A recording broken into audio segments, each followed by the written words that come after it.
16 and 17-year-olds will be given the vote at the next election.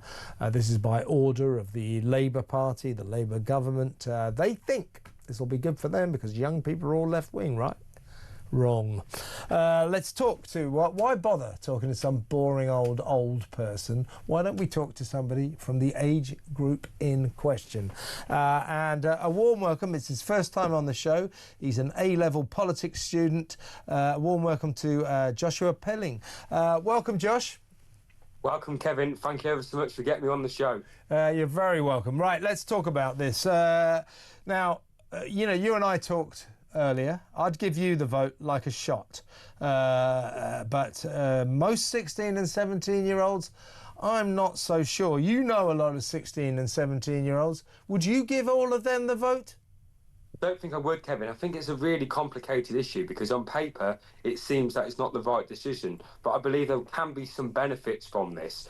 Because these people majority they're in formal education, they could be given be educated around the vote, around politics, so there's some benefits. But you're right, talking to Philip, I listened to your conversation earlier, people my age, we can't buy alcohol, buy fireworks, but we can have the vote. It doesn't seem right, but like I say, some benefits to be taken from this if used properly and people are educated. Well, the other problem is, you know, I would say, I don't want to be disparaging about people of your age group.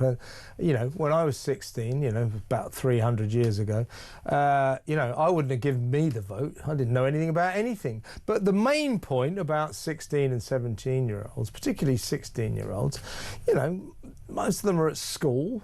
They're living with their parents. They don't have jobs. They don't pay tax. Why should they be given a vote? I mean, you know, they're not contributing to society. They don't know about life. Until you pay taxes, until you're out there in the grown-up world, why on earth should you be given the vote? You're right, Kevin. I agree. And Angela Rayner, the Deputy Prime Minister, said today that there are more people now joining the army. 16 to 18-year-olds. But a point I'd like to make is that these people can't do this without parental permission, you know, at that age, showing that if you're going to give people the vote, why not lower the other age requirements? It seems nonsensical. It does, Josh, but you know, I ran through a list, as you say, the list goes on of the things you're not allowed to do when you're 16. I mean, they talk about 16-year-olds being able to join the forces if they have parental permission. The truth is that there's a minute number of kids actually do that with parental permission, and even if they do, when they join the Army or the Navy or the Air Force, there are a great many restrictions on what they're actually allowed to do. They have to wait until they're 18 until they'll be put on the front line or anything like that. So, you know, that's not really an argument to say, oh, they can join the army. You know, what else can't you do when you're 16? You can't get married. You know, they say, oh, you can do it with parental permission. But again, you can't get married until you're 18. You can't drink, of course, or not legally anyway. Same deal, minimum age 18. You can't smoke. That's probably a good thing. But, you know, that is an activity that is legally banned for 16-year-olds. You can't drive a car. You can now. You can when you're 17, but you can't when you're 16. But my personal two favourites, and I'm sure there are more. You said fireworks. That's a good one. My personal two favourites is people who can vote from now on will not be allowed to buy lottery tickets or razor blades. Yeah. This is madness, isn't it? It is mad, but Ken, I think if you look at the other side, these people who are in school, and with the rise of social media, a lot of disinformation as well, it might be a good position to educate these people, although you're right, it does seem very young when they can't do all these other things. And I think one point I'd like to make, the Scottish referendum 2014, independent vote, they allowed 16 to 17-year-olds to vote. 85% of that age group turned out, just showing the impact. But then again, it's a referendum and they tend to have higher turnouts. But I believe that the right approach is to educate people my age, but not give them the vote. Yeah, absolutely. I feel like education's more important. Damn straight. But, you know, again, I don't want to be, as I say, I don't want to be disparaging about young people, but when you're 16, and all due respect, 17. You've got a lot to learn about life. You've got a lot to learn. Now, here's the interesting thing, though, Josh, and this is what I really want to talk to you about. Keir Starmer is of an age, and so are most of his cabinet, where they look back to their youths when they were your age. I can do this as well. And in those days, all kids were left wing. They were revolutionaries. You know, we were all, we were all up the workers, revolution, get rid of the fascists, and all this. All kids were left wing in those days. So the reason Starmer has brought in votes, has allowed kids of 16 and 17 to be able to vote, is he thinks they're all left-wing and they'll vote Labour. I think he's in for a shock, because you and I were talking earlier, you're not in Reform, you're not in the Tories, but you consider yourself to be a sort of a centrist, right-of-centre, Tory-ish kind of a person. And a lot of guys and girls your age are the same, right?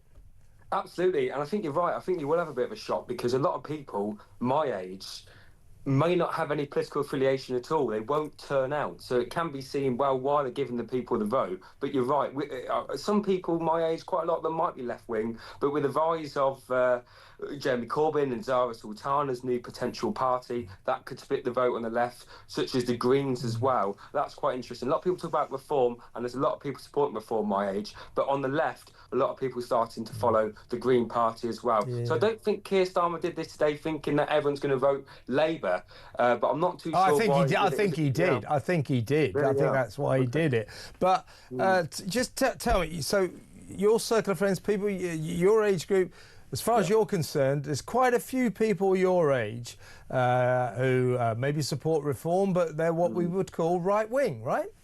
Absolutely, Kevin. They're not all left-wing. That's certainly the consensus, yeah. And you make a very good point about Zara Sultana and Jeremy Corbyn's new nascent party, that you reckon the kids who are left-wing might gravitate towards that, which won't be any good to Keir Starmer. But I think probably more worrying from Starmer's point of view is that quite a few kids will have been persuaded, shall we say, brainwashed by the climate change lobby, and they'll vote Green. I think there'll be a broad range, and the left, I believe, this new party, just like what happened on the right, people of all ages, not just my age, of all ages, sort of fed up with the same old parties, these two parties. You're seeing a split to the left, split to the right. And I think one thing which we will see in the next general election is that this dissatisfaction with the status quo of politics will extend all the way down to 16 and 17-year-olds. Yeah, indeed. And what do you think about that? I mean, you're at school, and I don't know what your school is like, but I perceive, and I know a lot of parents are worried, that a lot of teachers who quite often aren't the brightest, sharpest pins in the pack, are brainwashing kids about climate change and net zero. Do you think that's a problem? Do you think that so those kids who have been brainwashed by climate change obsessive teachers, they'll vote Green, won't they? Yeah, to be honest, there might be a bit of that. From my personal experiences, I believe that my school and my peers who go to other schools, it's been quite a balanced approach. Well, that's great. That's good to hear. That's the importance of education, because I don't know I haven't heard any experiences from teachers, this brainwashing, but you see a lot of disinformation on social media, which people believe, because young people like me don't read newspapers anymore. They get their sources from information from, TikTok and other platforms. So I feel like schools where parents and children alike trust their teachers to educate them, that's the best place to give people more information, because if we leave it to social media, they'll get brainwashed much more than they would in school. So I think schools from 16 and lower, because Kevin, very quick point, now 14-year-olds can register to vote. That's how low it's going. They register to vote at 14. Yeah. So it's important that education of politics is spread to these people. I do A-level politics, and I think it's a great course covering a whole range of subjects. But why not introduce a politics GCSE or put it on the curriculum lower down the school? Why leave it as an option as an A-level? Yeah, that's an interesting point. If you went to let me ask you this, Josh. If you went to your teachers and you said, you know what, I love that, Nigel Farage, I'm definitely going to vote Reform, and Brexit was brilliant, how would they react?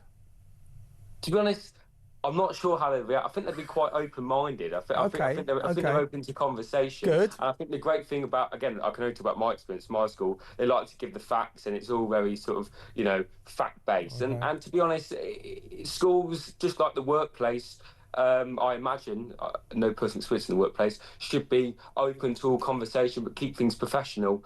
So I don't think there'd be any major qualms, but it's not really a conversation which is had too often, really. Well, you obviously go to a good school. It's good to hear, but we do hear stories from other schools where perhaps the teachers aren't quite so open-minded and really don't like the idea of reform and Brexit and right-wing thinking, or indeed net zero scepticism. That's why it's important to introduce a curriculum of all these things on it, I think, to sort of make the children aware lower down the school. Yeah, but as I say, my basic point, and I think you agree with me, is I agree. Is you got to be paying tax. You got to be in the kids of I mustn't say kids. People of 16 and 17.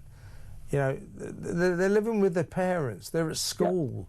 They've never had a job. They don't pay tax. You've got to be doing that before you should have the right to vote for the government. You agree with that, yeah? I agree. There might even be an argument of raising the vote to 21 when a lot of people finish when they finish their apprenticeships or finish their degrees a few years down the line for me. Then they sort of fully understand, because I don't fully understand how the tax system works, where my money is going. In that way. So when people are feeling the pinch a little bit more and seeing where their money's going, which I certainly have no understanding of that yet at all, that's when people be more conscious. And that's probably why there's a higher turnout for those people, because they're more aware and more concerned, and they feel it more. They've got more skin in the game, so to speak. Yeah, I'm not an emotional man, Josh. I don't often cry, but when I get my pay packet and I look at the tax, how much tax I paid, I very often break down in floods of tears. Anyway, you've got your tax life to look forward to, and it's nothing to look forward to, I'll tell you. Josh, great to speak to you. Great to speak to you. Come on again soon. That was Josh Pilling, A-level student there. He's on holiday in Tenerife, actually, so I hope he enjoys his time there. But seriously, folks, the points I was making, he's a 17-year-old bright kid. I give him the vote like that, but not all kids are that bright. And actually, even Josh, I'd think about it, because surely, you've got to be paying tax. You've got to be working. You've got to be in the adult world before you can vote. Giving school kids votes, living with their mum and dad, going to school, and they get to vote. Is it just me, or is that barking mad?